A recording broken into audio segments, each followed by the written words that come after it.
the whistle. What is up, window lickers? It is I, the guy who brings you the show every week with my friends, the Grunmiester. He is our blue-eyed villain, and he is somebody that I tolerate. Kevin Kalloway, he is our Chaos Goblin. He is somebody who makes me tolerate them because his muscles are way bigger than me, and he is known to force me into a headlock and respect him. So, In how fairness, goes I haven't done that yet, but Very there's true. always time. Very true. Very true. All right, we already got House. He's already in our comments. Look at that. It's time. It is time, and we got House. House is chiming in. These comments are coming in new. We hope you like them, fans. Little extra things that we're doing here at In Your House, changing things up. Becoming something different. But staying the same great In Your House, delivering you the best wrestling coverage for podcast, and basically doing everything that we always do every single time. And we invite you along to join us for this. That is exactly what we do here. And hopefully you understand what we're doing and you want to be a part of it and you want to join in. So getting all that out of the way, guys, it's great to see you. I know it's been, well, we didn't do one last week. And since that time, there's a lot of things that have happened in the world of wrestling. Some tragedies, some great things, but altogether it's still moving along because that's what wrestling does. It never stops for one person. It always Life, keeps really. going. Or life, truly. You're 100% on that, Kevin. So let's get into it, guys. How has your week been? How are you doing? What is new? Anything you want to say? Let's hear it. Grun, you look like you're ready to bust at the seams as usual. Yeah, so I recently went to a concert Sunday night. It may have been last Sunday night, I cannot remember. But got to see Memphis Mayfire headline with yeah, it was at the Memphis Mayfire's great. Oh, they're fantastic. They headlined at the Union Transfer with Caskets, Windwalkers, and Elijah as the opener. Ooh, okay. Gosh dang, Grun, would you go and have some fun without us? Yeah, I did. Unfortunately, I'm sorry. This is kind of the problem when y'all aren't in Pennsylvania. Well, I think it's the problem that you're in Pennsylvania. That's you how can I throw like that back to say at me, and I really can't argue it. Yeah. Me and Kevin are closer to Canada than you, so. And I don't know if that's true. I think I am. I don't know if you that's true definitely for are. you. I'm pretty northern Indiana, though. I'm 4 minutes away from Michigan's border. Yeah, but it's going to be a tough. It's going to be a tough because if we're not talking highways, that's the key. Oh, okay. If it's a straight shot, I think he might be closer. It's That's possible true. at least. That's true. Other than that, I know I'm the closest one of the three. Yeah, well, I mean, we only say facts that we know we can say. Kevin, for definite. Do we? I don't think that's true. So, Kevin, what has your week been like since we've seen you last? Any new news, my friend? Yeah, some news. I won a championship on Friday. I think we have a You picture of don't that. say. What? Well, look at that. I'm very vicious. That looked like a hard-fought victory. It does. No, I mean, it's my whole premise of going for that championship was it's called the Elevation Championship, and it was literally made for students, not for me. But I just don't think anyone's elevated to that point to do anything with it yet. So I decided to insert myself into it. And now, if you want to actually elevate, you're gonna have to go through me. I love it, Kevin. I love the angle. Yeah. Explaining it like that, that really, as a wrestling fan, that kind of story intrigues me, and that makes me want to dive a little more into it. Yeah, I that's hear awesome, that I hear that footage of this will be put out shortly. Sean Tyler, if you're watching this or hear this, you should get the footage out. The people need it. Damn. Exactly. Yeah. Sean, what is going on? He's All also right. my tag partner. So I will be berating him about getting footage so that I can put it on podcasts and things. There we go. Yeah. And as soon as that footage is released, I guarantee you we will have a link in the In Your House channels. So check that out. We got House chiming in. He's busy in the chat. Kevin is a fucking beast. He really You're not wrong. I was described by someone in the back as a beef ogre, and I was okay with that. I like that. That's not bad. No, that's great. Kevin, why don't you go and let them know, since House is enjoying the picture, who took the picture, and possibly if they have any ways of contacting. Yeah, Daniel Abbey of Hoots Force Photography took the photo. He does incredible work for any kind of promo shoots, anything like that. He does he shoots all of the New Edge Pro stuff, which is what you're seeing here. But he shoots a lot of other places. And man, I think you can follow him at Hoots Force Photography on Facebook. I think he has an Instagram as well. Same basic premise. And then it's Daniel Abbey is his name. And man, I can't stress enough how good of a photographer he is, because he's shooting that. I'll tell you how he's shooting that. It's not obviously from ringside. He's from a ceiling angle shooting those photos. You can capturing tell this, like through the ropes, through everything. Yeah. Like he does really good work. No, I love it. I love this image, especially with you explaining where he's at, because now you're looking in. I love the blurriness of the front ropes, and then the crisp clearness of you and your competitor, and that title being raised. I love that. It's a great capture. Yeah, and fans definitely go out there and check out. Go ahead and say their name again. Hoots Force Photography. Daniel Abbey is the person who does that. Daniel Abbey.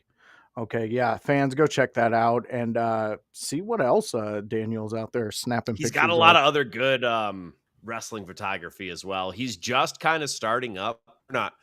He's been doing it for a little while now. Sorry, not just starting up, but he's just starting to get more and more bookings. I would put it that way. He's starting to catch steam. That's what I'm getting at. Very nice. Yeah, very nice. Very nice. Okay, so we got one more discussion to get into before we get into our question that we bring to the table every time. And Grun, this isn't what you wanted to talk about for your topic. Am I right? Or did you? No. Or was this what you wanted to talk about? Well, I mean, if you're talking about LFG, I figured we'd talk about that separate of Raw. Yes, let's do that then. Let's get into the LFG talk. And Grun, one of our greatest minds out there in IYH, why don't you let the fans know what has happened in the world of LFG? Well, WWE LFG last night just finished up their first season. The winners have been announced, and it has been all over Twitter, X, and the internet. The winners, the man and the woman that have received the NXT contracts are, for the women, Tyra May Steele, and for the men, Jasper Jesus. Yeah. Jasper Jesus. Jasper Jesus Thorpe. Yes, Jasper Thorpe. And before we go into that, let's click over back to our debate stage. Blow the whistle. You gotta love him. He's our dear sweet Bill Alfonso, accompanying our dear sweet Sabu, who is now in the heavens. But yes, Grun, we had some LFG, and we got Jasper.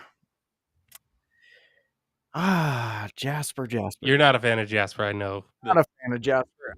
And the only reason I'm not a fan of Jasper, and this is not coming, I'm not trying to make this insensitive or demeaning or anything, but there is nothing special about him when it comes to this character that they're trying to portray him as. I would much rather him be the quiet dude that isn't trying to be the badass, trying to be the second generation of The Undertaker, To me, a lot of his gimmick throughout the show that they were trying to pressure onto him was just, and I'm sorry, but a black guy Undertaker, and it does not do any credit to what Jasper is trying to create in his own identity. That was my biggest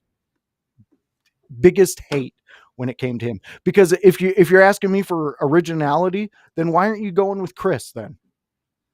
If Yeah. originality is so goddamn important in a wrestler's development and their character to a fan, then why didn't you go with Chris? I mean, Chris Island in theory, could have been a good pick if you were looking for someone that still needed molding, but had the athletic ability, had the charisma, had everything you needed, but just really did just needed help understanding how to harness all of that. Chris Island would have been a great pick, but I was hoping Shiloh Hill was going to win, and was hoping Xena Sterling was going to win. I Um, could have seen Xena winning. so Xena had the role of the babyface underdog dog in that match, and she actually worked the match with a contusion in her knee. So she had that the entire time, and mm, I would have thought, you know what, Xena made Tyra look better because she really sold that knee. So I was hoping, Mm. but Can I I, do can I stress that point? I yes. don't mean to cut you off No, too no, yeah, bad, go ahead. but there's something that happens in the business sometimes, and it's the people who can make you look really good that end up keeping their jobs for longer. But the people who can look good doing it that get higher faster. So, what I mean by that is you'll have someone who looks like $1,000,000. They look like a Greek god and they can do the moves okay. They can do it fine. And then the other person that they're working with can make it look like $1,000,000, like they just murdered the shit out of them. Mm-hmm. Those people that got murdered the shit out of, those are the people that keep their job for 15, 20 years. Those are AJ Styles. Yeah. Mm-hmm. The other people are more like, maybe like Omos. And I don't mean that in a disparaging way, but they rise quicker. And in a sense, if they don't catch steam, they'll get dropped quicker. Mm. Does that make sense? No, It that does. makes perfect sense. Yeah. Because that's what I a mean, lot of commentators are talking about right now with the two picks. Gable They're Steveson, Jason Jordan, both were Olympic wrestlers, and high expectations. Gable Steveson was never able to achieve the expectations, and Jason Jordan, unfortunately, had a career-ending. Jason Jordan, I think, achieved them, but unfortunately was cut short. Yeah. Was the key. Well, and like you say, the guys who can make the bumps look realistic and give you that authenticity of some realism in the taking the moves. I mean, look at Steve Corino. He built an entire career on that and became the top of a promotion for it. I'll give you one that's even more modern, and I'll take Gable Steveson for one of them because I think he rose very quickly, and maybe he rose too quickly to the point where it kind of exposed him before he was there. So you had Gable Steveson, who was moved up very quickly, like wanted to get the spotlight, was a champion. They wanted to capitalize on that. And I get that. And I think that's not a bad business move. It just didn't work out. Yeah. And then you have people like Chad Gable, who is also an Olympic champion. But Chad Gable focused on making sure everyone else looked good. And if you're looking at the resumes, Chad Gable's been making more money off WWE for a longer time than Gable Steveson did. Gable Steveson may have made more money in a short term, like he may have gotten a larger contract for a shorter amount of time. But Chad Gable over time has made way more money off WWE simply by focusing on making other people look better first. And then when his time came, he was ready.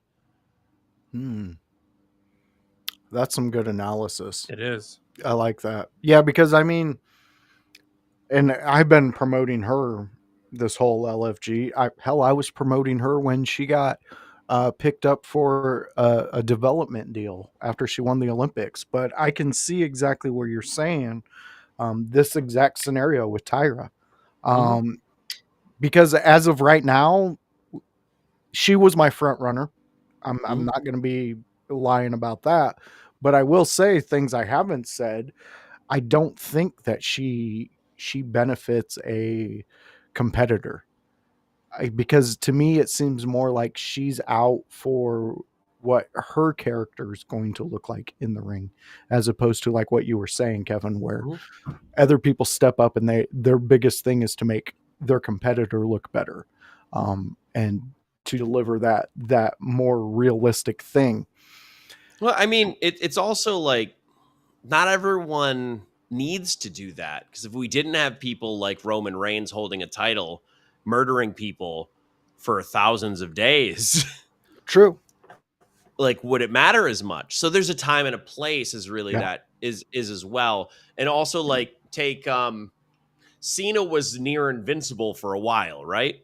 Oh True. yeah. And then Lesnar came around at SummerSlam, and what happened? You've seen them. He murdered him. Yeah. So there's a time and a place to do those things where you do those jobs, and there's times to make other people look better, and like this is the business of the time. And for Tyra, she has such a look, because I'm looking at pictures of her. I saw a couple of highlights of matches and things. She has the athletic build to be murdering people for the most part. Yeah. And assuming that she can do that well and sell it well, I don't think she needs to be taking a lot of L's until she runs into like a Jordynne Grace who can match her power. Yeah. Because my assumption would be NXT, not main roster, because main roster I think would expose her too badly. Oh yeah. The new people, it just is what it is. And it's not a shot at her, it's just where she is in development. So It's if you're reality. talking about NXT, it's reality. So you're talking about NXT, like you run into people like Jordynne Grace, Lash Legend, Zarya. Those people that she's gonna be bumping for, because those people are powerhouses. But like you run into JC Jane, like I don't think she should be bumping that much. It doesn't mean she can't lose, but it doesn't mean that she's gonna be bumping a lot. Because there's creative ways to get to where you need to go no matter what. Well, they're still trying to bring exactly what you said you've seen in her, that killer out. That's what they see her as. It's That's going to what take a while. It always does with Olympic athletes. The only one that was, everyone points at Angle and they're like, why can't you be more like Angle? It's like Angle was once in a generation. He was an anomaly. Yeah. And then Chad Gable after that was once in an anomaly. Yeah. So you can't expect them to transition that quickly. Give them time. When you put them in front of the camera, this is one of the disadvantages of LFG, I will say. You put them in front of the camera too early, people will get preconceived notions. And if you get too many preconceived notions, you're not going to be open to them actually getting better. BJ is going to be the guy that you've just nailed the head with that statement. The kid's so good. It's just they put a camera in front of his mouth and he's got to do those whatever the fuck these kids are doing. And also, like, sometimes the attitude needs to get beaten out of them, for lack of a better term. Well, not Bubba, like Bubba wanted to. I'm sure Bubba did. That sounds like Bubba.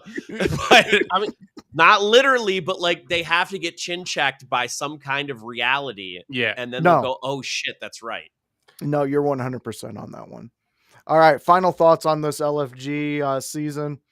I think it was a good introduction. One thing that I am very much happy for is that they did announce that Shiloh Hill and Zena Sterling will be returning for season 2 of WWE LFG. So awesome.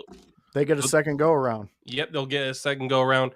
They have not confirmed. I have not seen any confirmation as to who's going to be on season 2 of WWE LFG, and I have no idea when but it seems like they've already started, or they will be starting recordings of that soon, or filming.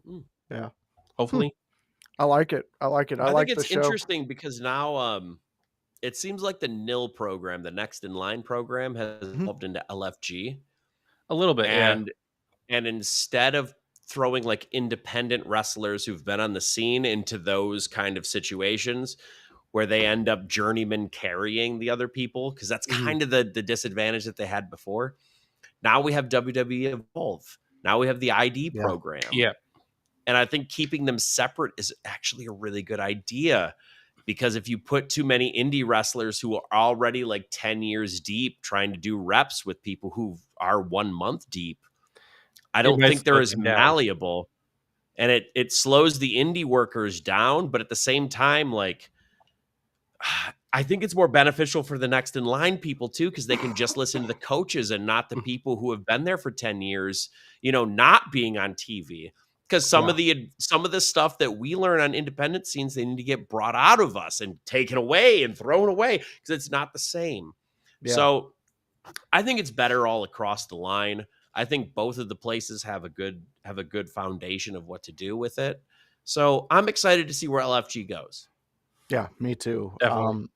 I think it's going to be a fun season 2. I honestly loved season 1, and like what you were talking about, some of those guys that we got to see when we were growing up, Kevin, Fit Finley, you get to see him backstage telling them, God, I no, love do Fit it. Finley. Yeah, He's so smart.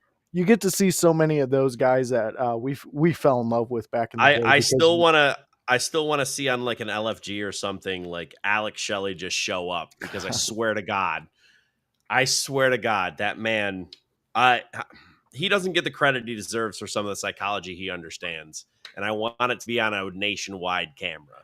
A lot of people didn't think that Bubba was going to just show up and or Devon show up, and Devon showed up, and he gave some great advice to these young kids. So who knows?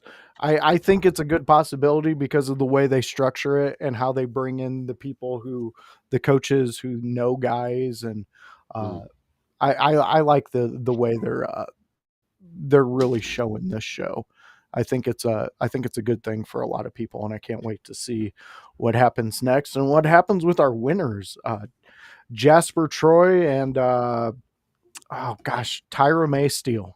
I don't know that much. I know more about Tyra May than I do Jasper. Is Jasper like a tall guy? Like big? He's like a taker. 320 man, you can't teach size, and man, that makes sense. You can't teach size, but his coach, I honestly wish his coach would have been Taker as opposed to Booker T. Booker. Booker would have worked very well with Tyra May Steele. He would have given her a personality and known how to take that, because Taker's just like, you got to be a killer. You got to go out there and kill people. And yes, you do. But he's not wrong, but it might not be as specific as that person needs it. Yeah, exactly. And Booker T knows how to draw emotion. And I'm sorry, but Taker didn't. I mean, he knew how to draw it out of the crowd, but you didn't read it on his face. Taker knows how to work a crowd and get emotion out of a crowd, but not necessarily. I'm not saying he couldn't do this, because Taker's one of my favorites, and he has done this on occasion. But there's also there's times where it's tough, because HBK was this way for a long time. Daniel Bryan has been on record saying this, where HBK wasn't the best of trainers because he was good at being HBK, but he wasn't good at giving the advice at the time and getting it from other people. Sense. Yeah. So maybe Taker is really growing into more of a advice giving and trainer role for people who might not be as big as him, because he's used to being with big people and giving big person advice.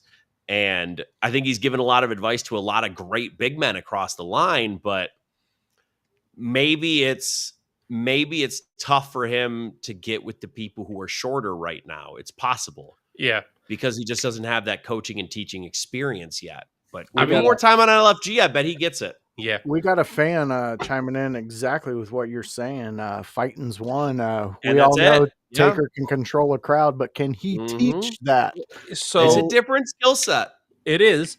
I will say that he can, but I will preface this by saying the person who I think learned the most about crowd control from Undertaker on his team was Bailey Humphrey, who definitely could be, she's just built to be a monster in WWE. So I Yeah, think but she had she's going to show up in WWE in about Oh, 1 yeah. to 2 years. She will. I think she's going to take. Oh, She's yeah. going to take, now that she's been on LFG, she's going to take some indie bookings. She's going to run around. She's going to do some of that stuff, but it's under the watch. I promise you. Look me in the eye camera. I promise you, it's under the watchful eye of a DM with Taker. Like, that's her contact Oh, now, yeah. because that's how this stuff works. Oh, yeah. And And honestly, she's going to go out and do that stuff. if you know her background being a rugby player and the position she played, she was the monster out there. She was the hype. She was the one that the crowd was cheering because she was moving the line and getting the ball into the hands of who it needed to be. So yes, Taker was perfect for her. He really molded Brittany into honestly a female monster. Kane, Oh, I yeah. would say. Oh, yeah. She's going to be phenomenal. I can't wait for the world to see her just outside the LFG audience. I really hope she debuts in NXT before Jordan Grace gets called up. Oh, yeah. That's what you want to see? Yes. Oh my gosh. Bailey Humphrey completely. That would be excellent. Okay. Like we always do, we got to put a pin in this discussion and we got to move on. So move on to my co-host here. Who wants to take the helm and run with it? Grun? Let the new champion, if he wishes. Oh, okay. Wow. I don't even have it on me. It's still in the car. But Damn. all right. I was going to grab it, but we were talking too much beforehand. All right. So I was talking with my buddy. We were playing League of Legends. We were playing a little bit of, he was watching me play Doom Dark Ages before this, which, by the way, dope game.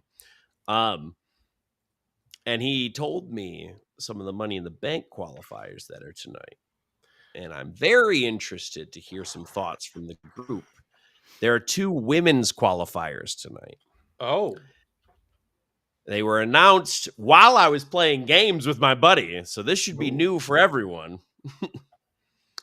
I believe it's Rhea Ripley against, oh God, I got to look this up now because I don't want to misquote. It is Kairi Sane's return. No kidding. And she's facing Zoe Stark and Rhea Ripley. And then I believe it is Roxanne Perez, Becky Lynch, and Natalya. Natalia's coming back tonight, huh? Mm-hmm. And I got the matches right. Let's go. Yeah, you did. So I want to hear some thoughts. We had some early Money in the Bank predictions before, I think. So now that it's starting to space out and we're starting to see some more of the people who could be potentially getting in, where we think this is going tonight, because I could see it going a couple different ways. Yeah. Damn. I've got so yesterday we did our draft for IYH. Right. I drafted Zoe Stark. I still have to see that because I swear to God, I'm going to take 10 minutes just judging all y'all guys' drafts on this show next week. I just need a graphic. I can't wait. There was plenty judging going on in the chat. Oh, People sure. were lighting me up, my friend. God, I was thinking like this is gonna be Zoe's year. This is gonna be her. This is going to be her come out year. The year that she really builds up and does something. This match has me very concerned because you have you have a returning. Should have you concerned. You have a returning Kairi Sane. You don't want her to look bad, so I could see a potential Kairi Sane cashing in on Io Sky. That is a moment that we definitely want to have. Rhea Ripley winning Money in the Bank for the first time, and now having that opportunity to cash in whenever she wants, or just being, you know what? Hey, Io, I'm cashing in next week. You and me one-on-one. Get ready. And be the first person to, I think the first person to announce ahead of time and win. I think that's... Yes, because Cena announced ahead of time but didn't win. Yes. No. That'd be wrong. I missed RVD did. RVD did it to Cena. We always forget RVD. RVD did it to Cena when he looked at him in the eye and said, "You're gonna face me at ECW One Night Stand, dog." We always forget that one, but yes. So okay, so in that case, Rhea Ripley would be the first. She would be woman. the first female. Yes, but also it's still like this is not like this was a couple years. Like this was 2006, I think. RVD cashed. Yeah, that sounds right. Like it's been almost 20 years since someone was called their shot, said when they were going to cash in, and then did it successfully. I'm gonna go, but I'm gonna go with Zoe for this. But I'm not you're gonna... sticking your guns on this one, huh? Yep. I'm not going to pretend that I'm not gonna pretend that Zoe has. I'm not gonna pretend that Zoe's the favorite in this. Well, okay. Sure. So what do you got? Oh, there's one more match you forgot about too. What about the Becky Lynch, Roxanne Perez versus Natalia for their qualifier?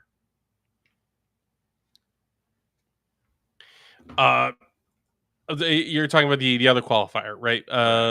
Yeah, the second match for the qualification. Money in the Bank. To join Alexa Bliss, who's already in, by the way. I did not predict her winning. I did not. Who else was in that? Don't worry about that one. Yeah. Worry about that match. Sorry.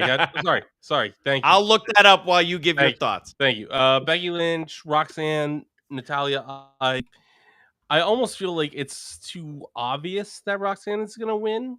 I think so. I don't think because like Natalia is definitely seems like she has rebuilt herself, reimagined herself, and we're getting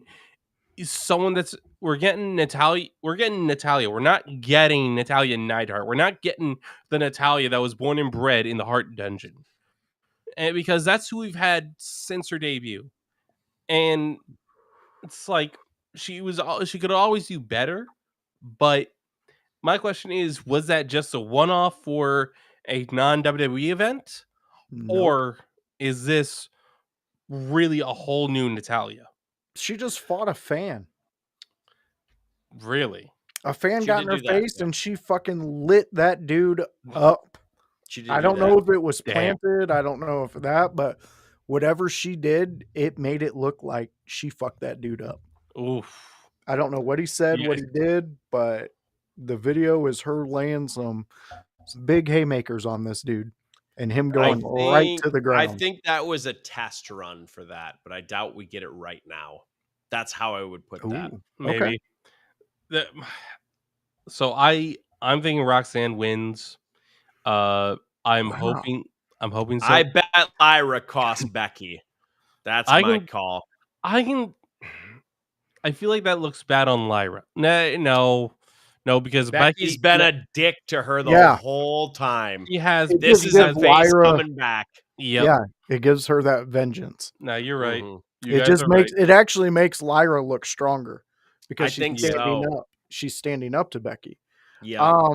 Okay, so I'm gonna give my first. I think they're going Kyrie on the first one. Okay. It just to me, if you're bringing her back, especially for this type of match, why are you bringing her back for a loss? Doesn't make any sense to me. I think they're building between her versus Io, which sign me up all day for that one. I'm gonna love that match. Second one though, this is the most intriguing one to me because we do have Bad Attitude Becky. And we got Natalia. Now, if we get old Natalia, WWE Natalia, I don't see her winning this. But if we get this new rendition, because I do feel that this new run of hers kind of picked up a little traction. I think it's got legs. Yeah, and I think right now with her in the years of she's been doing it, this would be a time to strike. And while that iron is hot, because she captured something with that. So I think if they bring us that, you have two Bad Attitudes versus a happy-go-lucky Roxanne Perez. I think one of the two badasses really does something to her. And if they're bringing Natty and this new Natalia Hart gimmick she's got going, I'm picking her just because I think she would be a good addition in the Money in the Bank as this new variation of her. So those are my picks on that. But if, like I said, if we get the old Natty, I kind of see Becky winning this one, and I'm not really wanting that, but I could just see them doing that. I'll give my thoughts real quick then. I think the Becky Roxanne match and the Natty match is the hardest one to call for me because I agree they come in with new Natty. It feels like she should probably go through. But based on them moving Julia to SmackDown and taking her away from Roxanne Perez, I think Perez is winning this match. Ooh. And I think Perez is winning it. It doesn't matter if it's underhandedly. It doesn't matter whatever happens. She's going to win this match because they don't want her next to someone they feel is a tag team with her. They want her alone. That's very key because they moved Julia away from her to try and keep her single there. And they literally released Cora to make sure that she was single there. Yeah. They are high on Roxanne Perez. Very much so. Mm-hmm. They're putting her through this match, in my opinion. They'll give Becky Lynch an out, and it'll be through Lyra, one way or another. Even if Becky gets pinned somehow by Roxanne, it will be because of Lyra. The other match is harder to call for me. But what I do think is if they don't have other plans for Rhea Ripley, they're putting her in this match. I don't think she's winning it, but I think they're putting her in the match because she doesn't get hurt by a Money in the Bank loss by any means. Mm-hmm. So I think Rhea goes through. And the reason I say that is because Kyrie and Zoe are girls and women who are going to do more high-risk things and do crazier shit in the match, right? So if we're going to fill that spot, we could have someone else do it. We have Alexa Bliss who can fill that spot a little bit. Not huge, but enough. Roxanne can do it a little bit. But the other one is the qualifier that's coming on SmackDown. And I think that's interesting too, looking at this. And it's tough not to bring up that dynamic. And that match is Zelina Vega, Julia, and Charlotte Flair. If you want to keep Charlotte away from this match, if you really want to keep Charlotte away from this match, there's a way for her not to get pinned here and to put Julia or Zelina through. I don't think you put Zelina through because she's the champ. I think you want to put Julia through, though. Yeah. Definitely. So, and Julia can do some of that stuff. She's not necessarily showing it off here, but she can. So, if I'm looking at all of the dichotomy of everything, we don't have a powerhouse going through yet. And Rhea can do that. That's a... God damn it. You're so goddamn logical. It's my job to argue and to play devil's advocate, but when you make it so damn logical, it's hard. But you're pretty much right on with all of that, and I can see. I can see him going other ways, but that's like the Occam's razor to me. Exactly, and I love that phrase. I love that theory. That's the best way to get to reality. Okay, guys. I still don't know who the fuck's gonna win out of any of this, because even if all the people that I said go through, that means it's Julia, Roxanne Perez, Rhea Ripley, and Alexa Bliss. But that's a badass Money in the Bank, and any of them could win that match. Yeah, we would all be stumped on that one. I don't. Because the only men's one we have qualified right now is Solo Sikoa, correct? Yep, if I'm not mistaken. I believe so. I believe that is also the wrong choice. He could win it, but I think it's I don't know who was he with? I forget. Ray Phoenix and I had to put Ray through. Jimmy, I wouldn't have had him win, but I'd have put Ray through it, depending yeah. on what they want to do with Solo. Yeah. Either way, though. Yeah. Well, that takes us into we all know it. It's Kevin Kalloway's or Grunmeister's topic, right? Is that where Yep. we're at? Yeah. We're at the Yeah. old. Oh, great! Why did I even give that? Shouldn't have given the air horn for that, Grun. Why would you let me do that? Is that something that you're setting up? No, you set it up for me. So Grun, someone's here for you. It's your topic. Tell the fucking crowd what we're going to talk about, Grun. All right. Well, since we're talking about Monday Night Raw tonight, let's talk about. Is this potentially a dream tag team match? We have AJ Styles teaming up with Penta to take on Finn Balor and JD McDonough. Grun, I'm happy you talked about this. Take it away, man. I mean, like, AJ Styles has been a legend, an icon, an absolute pioneer, and one of the biggest forces in pro wrestling for the last 25 years. And Penta has been one of the biggest names in Lucha Libre in Mexico. Well, they are now teaming up to take on Finn Balor, who started the Bullet Club. And now you have the young upstart JD McDonough around quite possibly three of the best who ever do this. And JD can hang. Yes, he can. Yes, he can. And it's really funny that people are just now getting to see that before the injury and everything. He was really starting to come into his own and become his own entity inside Judgment Day, in my opinion. I mean, from what I was watching and seeing with JD. Yeah, this match is this match is kind of like one of those dream matches that I wanted to see when I was a kid, you know, with all these guys that are capable of doing all these amazing moves. And now you're putting them inside one ring. And I know more than likely this is going to be a one-off with AJ and Penta. Yeah. But wouldn't it be kind of cool if they pulled a, I don't know, Austin and Taker type thing and just smashed a team together like that and then gave them the tag titles? That's money. I think money. I would watch it. I would love it. I would cheer it on. But I'm excited for this match. So what's your question to this, Grun? Well, go on. Sorry, Grun. I guess my question was more just what are your thoughts on this? Because this is I don't know what other question to throw. Like, this is, if you actually look at all that information, like, this is a big match. Can I throw you a question? Go ahead. Why AJ Styles? Why is he in the match? My guess is that this is somehow going to relate back to his stuff with Karrion Kross. That's my guess too.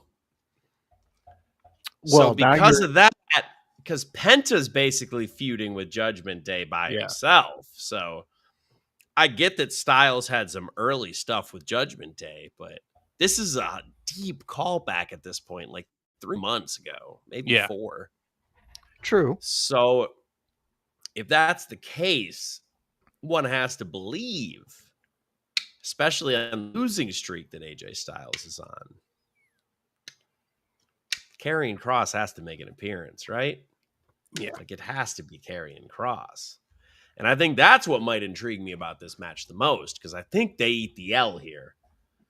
Because it's better to give Balor and JD McDonough a win and cost the other team via someone else. Give them an out, so to speak, like we were talking about earlier.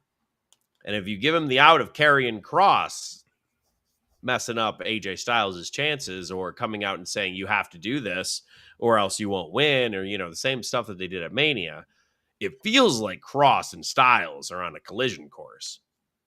And it feels like, I think this could be intriguing too, Karrion Kross and Styles could end up on the same team at some point. Because that's Kross's MO. Cross's MO is that he takes people who are doing the right thing and gets them to do the wrong thing. But could this be the way we also get a link up between Penta and Ray? It could. And I think that's a possibility. I think they want to keep them separate for a little while longer. I don't think they're going to do this early. But you could have I could see it though. I love the idea of AJ and Karrion teaming up. So give me a I couple see. months of Give me months of it first. yes, Then yes. and then Ray gets then the Lucha Bros get introduced. Yes, I see where you're going with it now. Yes, Yeah. absolutely. Yeah. Give it some time to build, and then yes, Karrion and AJ could be a catalyst for the Lucha Bros to come together. They didn't mention the Lucha Bros on SmackDown a month ago, or within the last They month. mentioned them pretty regularly on commentary. Yeah, I think. So they're openly hinting at it. Yeah, and I they're like planting the seeds to make sure the fans, so it's cohesive. I mean, that's what they've done for so many years, and we've loved everything they've done. Well, not everything, but a good majority of what they've done. I love where you're going though, Kevin, because I think an AJ and Karrion, and everybody knows here, I'm not the biggest Karrion fan. I am slowly coming over to his side. He's getting one over, folks. He's getting one over. Yeah, he's really working a good angle, and I'm liking his character development. But you link him with AJ, and they do some really dastardly things and some real fun tag team things that we've come to know and like. I mean, I could only imagine the tag move that these two would have together. Things like that, even working together in a match. Karrion throwing somebody for AJ to Pele kick or something like that. I'm my mind's running with the ideas of these guys. My only hesitation is putting Karrion in any kind of team after the other times it's not worked. So that would be my only hesitation with it. Who has been at the caliber of AJ though? That's where I say that's where it could work. Yeah. It's just that Karrion is so popular right now. I'm worried that they can't keep him face. That's my problem. Or they can't keep him heel, rather. They have to turn him face. And I think that might be a detriment. Because he's selling so many t-shirts. They're going to get the inkling to do that. But they're going to at least think about it. But they're going to think about it. I know what you're saying. We're supposed to hate him, but we do have love for him. But keep him evil. He's Joker. He's Magneto. He's the villain. You understand. Yeah. I get all of that, and I agree with it. They're still going to have those conversations in a writer's room in a booking meeting. You're right. They're definitely going to talk about it. But if there's anything that we have learned from Karrion Kross is that this guy, he is not afraid to tell the writers, tell the people that get paid to tell him what to do. You're a fucking idiot. This is not a good fucking idea. You will screw it up because you want to turn maybe I'm not. I'm the evil psychotic therapist that is trying to help people find their dark side. Keep me heel. If they keep cheering, then I will just lean into it more because all that will do is that they will turn on their TVs and watch the clips whenever they see me. They will buy my merch. They will make you more fucking money, even if they're treating me as a babyface, but I'm being a heel. Yeah, well, he takes a gamble. I think yes and no to that because you really want. Well, here's the problem with booking Karrion Kross on that front, and I'll just tell you from a booking meeting and creative standpoint is if you have a heel that's grossly overcheered, what babyface do you put him with that doesn't get hurt? Nobody. See that cringing is the problem. So, in my opinion, if they want to go forward with Karrion Kross as a heel, they can do it, and they can still have people cheer for it. And I get that, but that means you have to get a certain subsection of the fan to not cheer him, to boo him, to not buy his shit.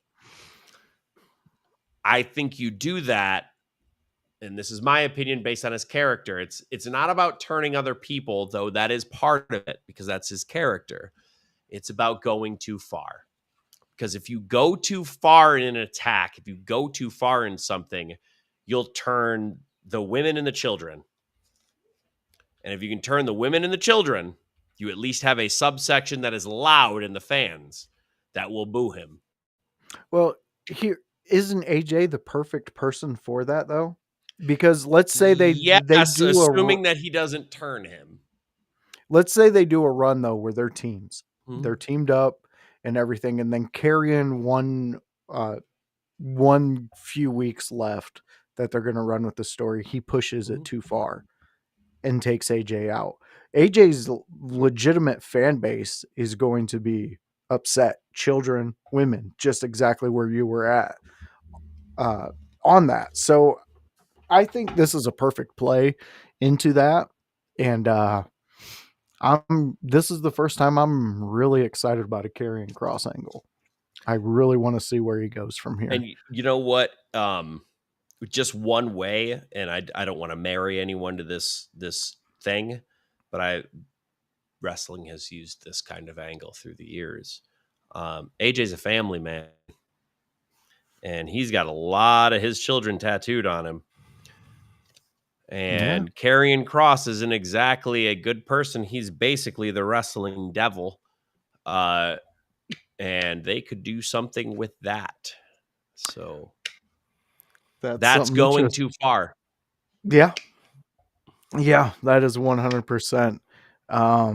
Fans, this has been a great episode. We're 8 minutes outside of Raw going live on Netflix. So, you need to get out there, go check that out so you can come back next week and have a conversation with us on what is going on in the world of wrestling. And we're not going to take a lot of time on this. We have talked about it in IYH. Me and Kevin, we sat in on an ECW watch along for this specific wrestler, a fallen wrestler of ours. He was close to this channel. We've had him on. We were in works with doing some things. I still have this whole studio set up that I haven't touched yet. I have all this stuff in there, but we lost Sabu. It was a heart attack. It's life. We're going to move on, but we're going to remember him in every possible way. He has even before he passed, he has a dedicated spot in my studio off to the side. He's always with me. And he should always be there with you and anybody who was a fan of his. There was a huge amount of pouring out of love for Sabu this past week, and it's appreciated by his family and friends and people who knew him and worked with him and had a relationship with him. So that's the news that we have out there. Last week, I would say that, I didn't want to be in front of a camera really or on a microphone. It wasn't fun, but we got through it. We're back on the other side, just like he would want it to continue. He definitely praised me in house for what IYH is doing and told us that he actually enjoyed our network because we actually made him like wrestling. He understood we were fans. Can I take a moment as well to go ahead. I just found these because I shared them in some of the chats, and let me see if I can use our new fandangled features. Ooh. Let's see, share some media. Oh, it came up. There it is. Here we go. I'll add it to the scene. Yeah, this is a picture of A.T. Huck on the Michigan scene. He is a former ECW referee as well. That is a picture of Sabu borrowing someone's biker shorts because he forgot his gear at an Excise show. Oh my God. Excise CW being a long-running 25-year, even longer promotion at this point here in Michigan. So that's one of them. I think I got a couple more actually. So let's give you a couple more. Let's see if I click the right one here. There it is. That is Malcolm Monroe the second. That is the son of Sweet Daddy Malcolm Monroe. He ran the territories around here with Sheik in Detroit. That is Sabu stabbing him with a spike. You gotta love it.